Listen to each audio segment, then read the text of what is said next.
Hello, everybody. Thank you so much for joining me. This is the Mindfulness Movement and Exercise podcast number 8.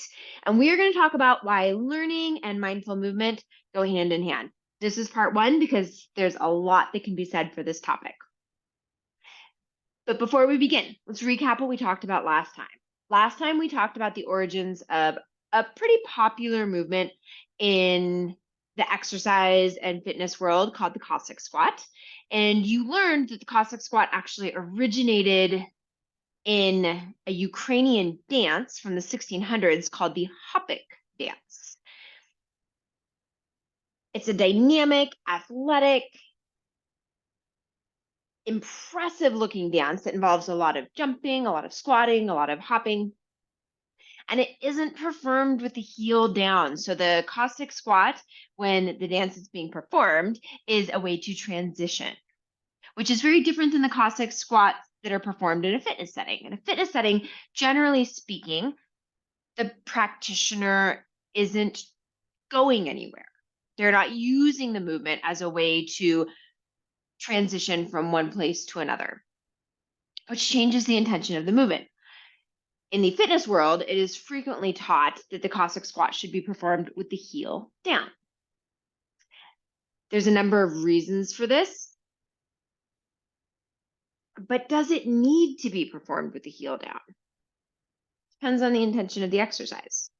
So when the goal behind the movement is different, the rules, and I'm using air quotes here, behind the movement are also going to be different. It's just something to think about, because so often we become attached to the rules or the way something is initially taught, and we don't ponder, well, what happens if I do it a different way? What would be the purpose of me doing it a different way?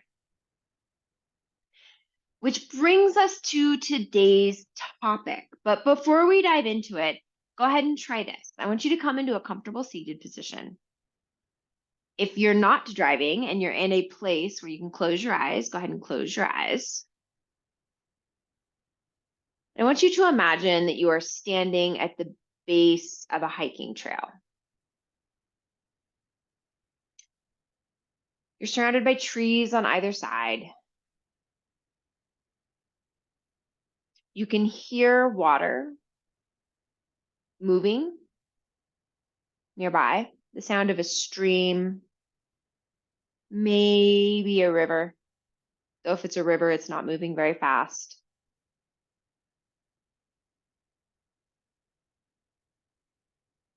The air smells of forest. The path ahead of you is rocky.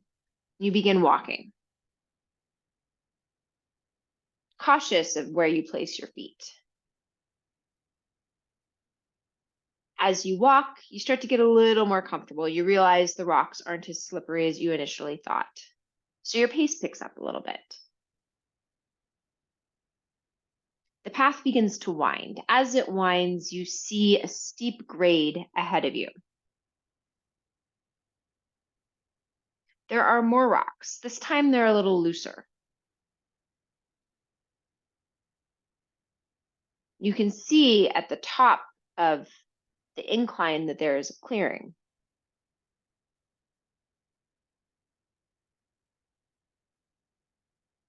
You walk slowly, using your arms for balance, acutely aware that you could fall. The sound of the stream falls away, and you hear just the sound of your feet and your breath as you make your way up the incline. Your breath becomes a little more shallow. The incline pitches even more. You catch a glimpse of a tree that's fallen off to your right. You continue to make your way up the incline. Your left foot slips.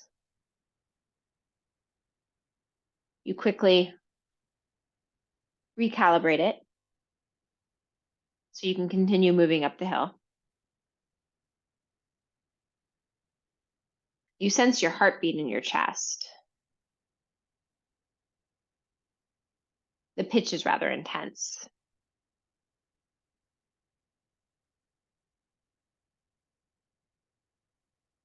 Finally, you pause as you approach the clearing. You've come to the top of the hill. You look out. There are no trees on this part of the path. You see hills in the distance.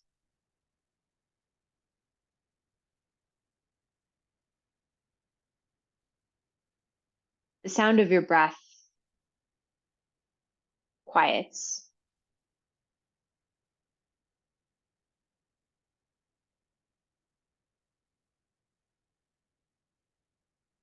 You hear the little bit of breeze and you feel it as it touches your skin.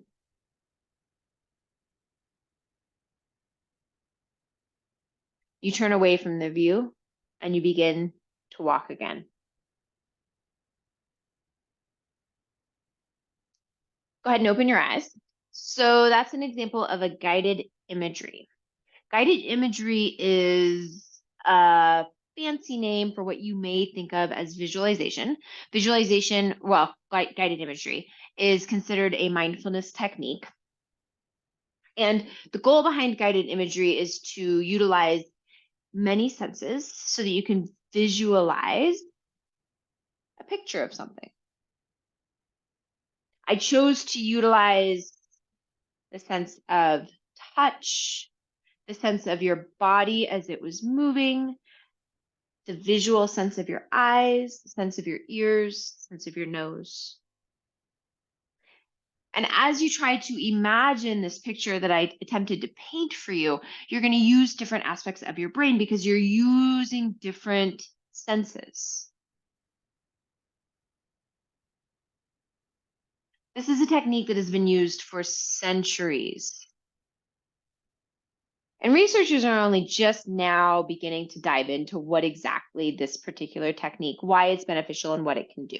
The idea has always been that it's good for stress reduction, but why? What is it doing? Turns out one of the things that it's doing is giving you an opportunity to practice attentional control. And the early stages of this research shows that it may actually improve your attentional control. Attentional control is exactly what it sounds like. It's your ability to pay attention without letting your mind wander into something else.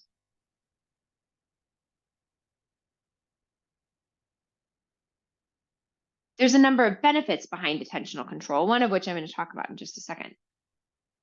But within the realm of nervous system regulation, learning, and optimizing arousal, one of the things this type of guided visualization, guided imagery does is it gives you a chance to practice something stressful in a non-stressful environment. This is a great way to regulate your arousal and observe your response to something. And you can use guided imagery for anything, which is actually really cool. So, with that, let's go ahead and get into today's episode. We're talking about learning. And one of the things I should also point out before I get into some of what learning is when you're paying attention to something, noise decreases. I was purposefully directing your attention to various things, which is going to take your attention away from the three types of noise that we've talked about: informational, internal, and auditory. Reducing noise is a really effective way to maximize your ability to pay attention, which is helpful, again, for this whole learning thing. So what is learning? The definition of learning, which I actually thought was really interesting because I'd never looked it up, is the acquisition of knowledge or skills through experience, study, or by being taught. So think about this for a second. There are a number of ways we can actually learn something. We can experience something, and that teaches us something. We can study something, and that teaches us something. And we can be taught by someone. That teaches us something. So what happens if we use all three of these ideas? Would our ability to learn be expanded, maybe, perhaps? Instead of just relying on one of these ways versus the other, instead of relying on just experience or just study or just by being taught? What happens in the brain when you learn? Well, there's some cool things that happen. It literally changes because of something called neuroplasticity. This occurs because your neurons in your brain, which are your brain cells, they make new connections. These new connections allow you to remember and allow you to draw from that memory when a similar situation presents itself. It allows you to recognize patterns. Kind of an amazing thing. One of the molecules that plays a key role in allowing the brain cells to connect with each other is something called brain-derived neurotrophic factor, which, to shorten that, is BDNF. Conveniently, BDNF expression, which means how much of it is floating around in the bloodstream, available for use, increases with aerobic exercise. So when you go out for a walk, or when you go out for a run, or when you go out for a bike ride, or when you go for a swim, BDNF is more available for use. Also, interestingly, in people who are clinically depressed, they have less BDNF floating around to start with, which means learning is a little more challenging. I shouldn't say it like that. It just means maybe their capacity for learning, that's not even, I don't even really want to say that. This whole learning thing is really important. For people that are clinically depressed, increasing their BDNF can assist with curiosity and the ease with which connections are made. In order for learning to be effective, I think this is important. Multiple areas of the brain need to be recreated for the learning task. What does that mean? When you engage multiple senses, it's going to be easier to learn, essentially. Now think about something like arousal. If you're really tired, so your arousal level is super low, is it going to be hard or easy to make new connections? What about if you're in a really stressful situation? You just got some really bad news, that there's major construction going on in your house, which is where you're trying to study. Do you think it's going to be hard or easy to make new connections?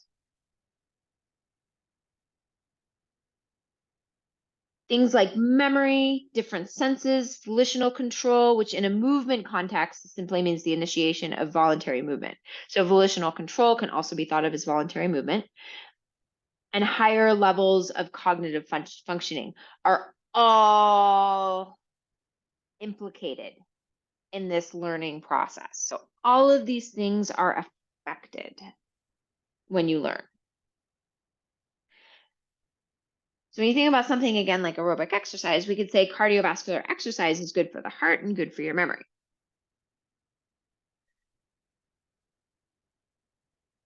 Now, again, I just asked you, like, what is the optimal arousal situation? Like, what happens if you're really low arousal? What happens if you're really high arousal? Generally speaking, it's harder to learn. It's harder to draw from these things. So there's kind of this Goldilocks zone, this moderate arousal level where it's easier for some of these connections to make place. This is partially due to cortisol, which gets a really bad rap. And cortisol is your arousal hormone. It's a way to think of it. Yes, it is your stress hormone, but what is stress? Stress is simply the ability to pay attention.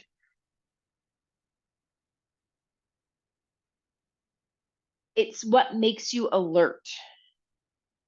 You need a moderate amount of stress in order to maximize your alertness and learning benefits. So for instance, I think I've mentioned on here before that I do both pull and aerial silks. I'm going to use an example of aerial silks. I have a horrible time remembering a lot of what I was taught the previous time in silks class. I don't know why. The movements are very new to me. The action of holding onto fabric and wrapping my body in it, it's all very new. So it's challenging for me to remember and draw connections. Pull was different. Pull, I was able to see elements of some of the low flow acrobatics that I've done, some of the handstand work that I've done. There were some similarities with other things that I had done that I was able to draw from. But silks, that has been much less the case. The one thing I was taught and I was able to remember right away was how to wrap my body in order to do a drop. And if you think about that, there's moderate stress with that. I need the wrap to be secure, or I could potentially fall and land on my back on the big, thick gymnastics pad. This is not ideal. Plus, I'm a little bit high up. So again, my cortisol levels are a little bit elevated in this situation. More so than when I'm just learning how to wrap my foot in an upright position. And I have found this consistently to be true. The higher level skills, I have a much easier time remembering than the lower level skills. But again, there's this alertness thing that has to happen. It's not that I'm not alert when I'm trying to learn the lower level skills. It's just not quite as high of an alertness as some of the higher level skills. Now, someone else may feel very differently. Someone else may be petrified of heights or the idea of dropping. And so they might feel that once they got to that, it was harder to remember because the arousal level was too high. Or conversely, maybe somebody has done this drop a million times and someone's trying to teach them a different way to wrap. The arousal level might be pretty low because they already know how to do it. It's familiar. It's not interesting.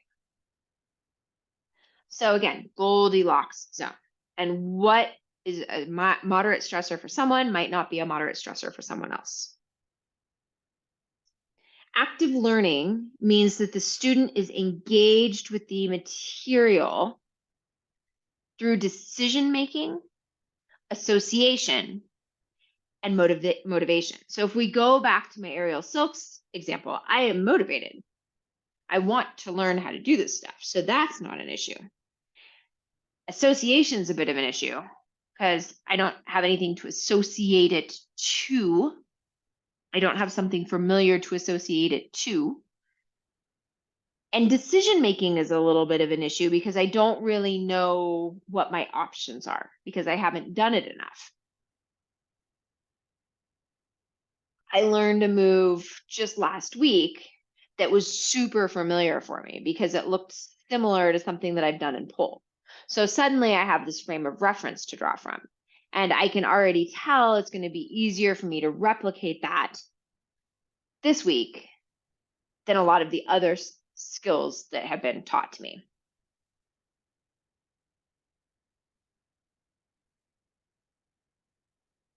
There is a book that was written by a French professor of cognitive psychology named Stanislas Dehaene. I think that's how you say it. It's called How We Learn. It lays out 4 pillars of learning, and I really liked his approach. It is consistent with everything that the literature suggests. He just puts it in a really succinct way. The 4 pillars of learning are attention, active engagement, error feedback, and consolidation. What do these things mean? Attention. Can you pay attention to the task? Can you pay attention to the guided imagery of yourself walking up a steep hill? Within the guided imagery stuff, like I've given a guided imagery of getting into the water before for a group that I teach, and it was interesting because turned out I didn't know this at the time. I was trying to choose a guided imagery that would feel relevant for this group of 35 men and women who had a lot of life experience. Someone in there was petrified of water, really disliked the water, and on top of it, really disliked cold water, which was the example that I gave. So, guided imagery can also kind of trigger some stuff if you offer the wrong imagery for someone, or someone might not quite feel the imagery is interesting. So, with my guided imagery at the beginning, whether you were able to focus on it and pay attention to it is going to depend on your life experience and if you were able to draw any associations from it. One of the things with attentional control that starts to come with, I'm going to say, with experience of a lot of different levels, experience of life, experience of practicing this stuff, is you're able to draw more connections, disparate connections, even. There is a term for this in the creativity research, which is escaping me at this present moment, but it's the ability to draw connections between 2 very different things and figure out how you can apply them and work them together. And this is a cool thing. So again, your ability to pay attention is going to come from your ability to practice paying attention. How often do you practice paying attention? And your previous experiences. Are you actively engaged in the subject matter? Is it interesting to you? If it's not interesting to you, can we find a workaround, find a place to kind of ease in there and make it interesting for you? Is there some element to it that you can connect to something else that would suddenly make it more relevant? Error feedback. When you attempt whatever the thing is, if you're studying for a history test and you take a quiz asking you to recall some of the facts that you had previously learned, are you told whether your answers are right or wrong? And if your answers are wrong, are you told what the correct answer should be? There's some fascinating research in the learning stuff that regular quizzing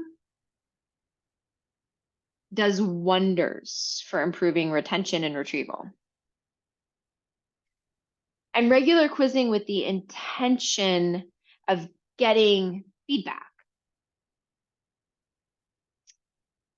You also get feedback, for instance, when you're doing a motor task and, like, let's say I'm doing a handstand. If I don't hold my handstand at the top, I'm getting feedback that I was not effective, that I need to do something else. Do I know what the something else is? Maybe, maybe not. This is where a coach or a teacher can come in. They can look and say, oh, what happens if you do it this way?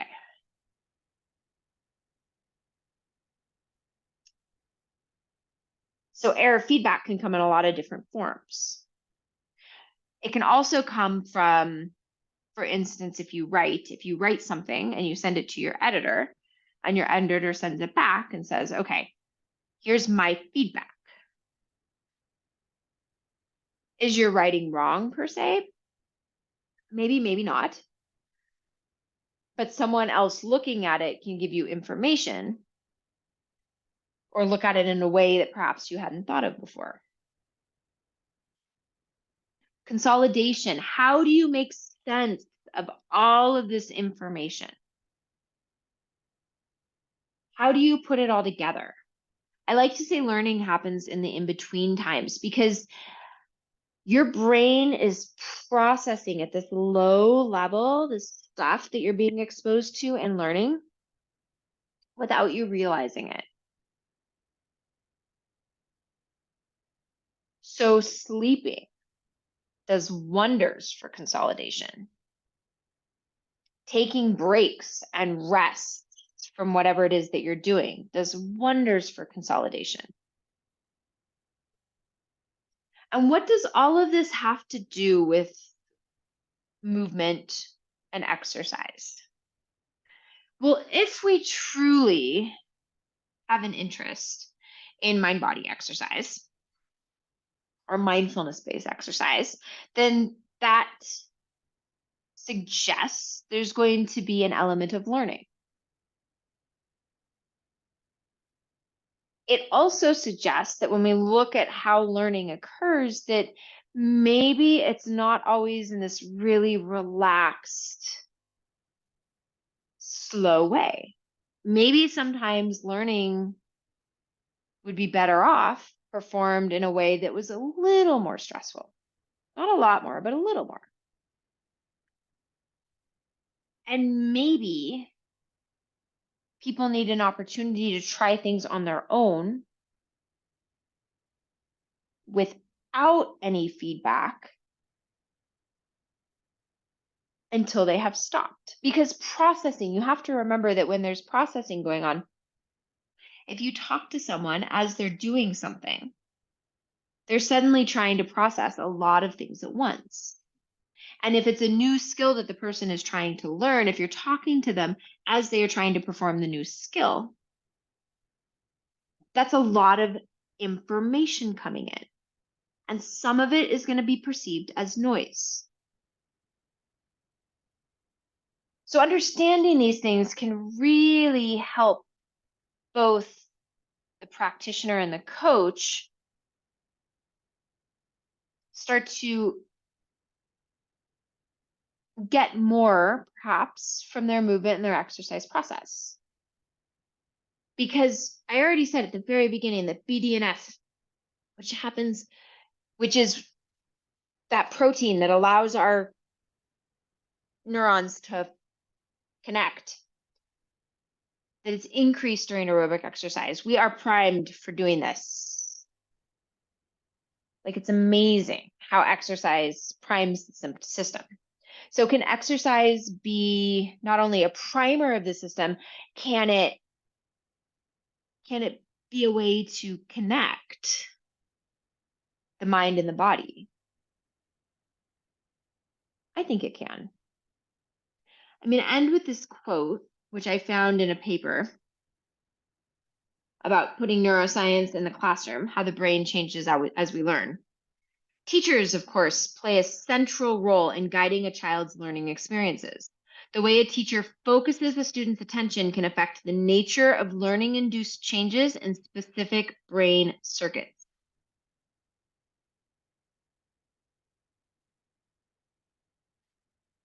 There's a whole long thing about a research study that was done. But they conclude by saying this adds to a growing body of work, suggesting that with their instructional choices, teachers can play a significant role in helping to direct learning, which may have an impact on which brain circuits are changing as a result. So the way in which we teach, the way in which we receive the information directly impacts the changes in our brain. Thank you so much for joining me. If you have any questions, suggestions, or feedback, feel free to drop it in the comments or shoot me an email. And I will be back next week with part 2. All right. Thank you.